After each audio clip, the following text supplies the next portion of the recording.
কপিলবস্তু রাজ্যে শাক্য বংশের রাজা ছিলেন শুদ্ধোধন, তার রানী ছিলেন মহামায়া। একদিন রানী মহামায়া তার প্রাসাদে ঘুমোচ্ছিলেন। সেই সময় তিনি এক অলৌকিক স্বপ্ন দেখেন। তিনি দেখেন যে 4 জন দেবী তাকে হিমালয়ের অনন্তাত্মা হ্রদে নিয়ে গিয়ে স্নান করান ও তাকে স্বর্গীয় পোশাকে সুসজ্জিত করান।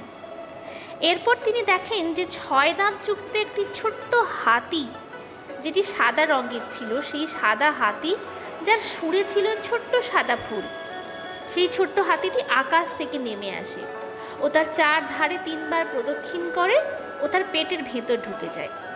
তিনি ঘুম থেকে উঠে তার স্বামী মহারাজ শুদ্ধোধনকে তার স্বপ্নের কথা জানান। তার পরের দিন রাজা শুদ্ধোধন তার রাজ্যের সমস্ত বিদ্বান পুরোহিতদের ও জ্যোতিষীদের আমন্ত্রণ জানান ও রানীর স্বপ্নের কথা জানান। তিনি জানতে চান যে এই স্বপ্নের মানে কি। স্বপ্নের কথাগুলি শোনার পর পুরোহিতরা ও জ্যোতিষীরা এই স্বপ্নের ব্যাখ্যা দেন ও বলেন যে রানী মহামায়া এমন এক সন্তানের জন্ম দিতে চলেছেন যিনি হয় একজন বিশ্বশাসক অর্থাৎ চক্রবর্তী সম্রাট হবেন, অথবা একজন বুদ্ধ হবেন অর্থাৎ জ্ঞানপ্রাপ্ত সত্তা। সময় খুব দ্রুত বয়ে চলল। যখন মহামায়া মনে করলেন যে তার প্রসবের সময় আর বেশি দিন নেই, তিনি তার বাবার বাড়ি যাওয়ার সিদ্ধান্ত নেন। মহামায়া ছিলেন দেবদাহ রাজ্যের কলীয় বংশের রাজা অঞ্জনের কন্যা। রানী মহামায়া তার সখীদের সাথে দেবদাহ যাওয়ার সময় তিনি সুন্দর লুম্বিনী উদ্যানে পালকি থেকে নামেন একটু বিশ্রাম নেওয়ার জন্য। লুম্বিনীর উদ্যান ছিল কপিলবস্তু ও দেবদাহের মাঝামাঝি একটি জায়গায়। কাছের এক পুকুরে স্নান করেন তিনি। তারপর তার প্রসবের বেদনা শুরু হয় ও তিনি লুম্বিনী উদ্যানেই পুষ্পসজ্জিত একটি শাল গাছের ডাল ধরে দাঁড়িয়ে থাকা অবস্থায় সন্তানের জন্ম দেন। তারপর রানী মহামায়া ও নবজাত রাজকুমার বুদ্ধ রাজপ্রাসাদে ফিরে আসে।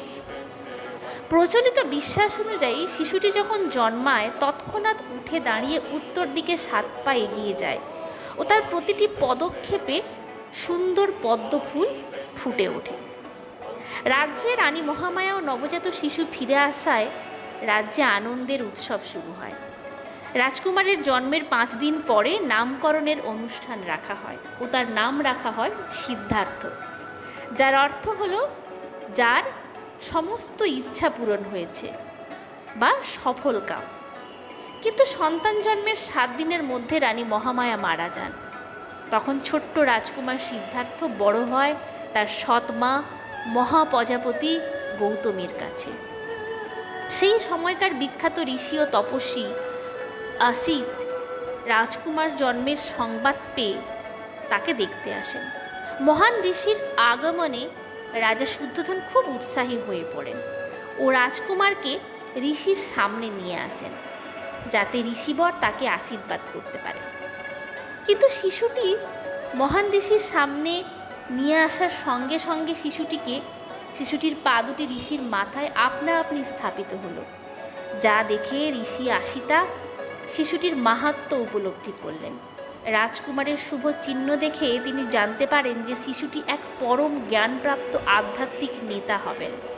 তিনি প্রথমে শিশুটির শুভ চিহ্ন দেখে হাসলেও পরে তিনি কেঁদে ফেলেন, কারণ তিনি বুদ্ধের বাণী শোনার জন্য তিনি থাকবেন না, ততদিনে তার মৃত্যু হয়ে যাবে।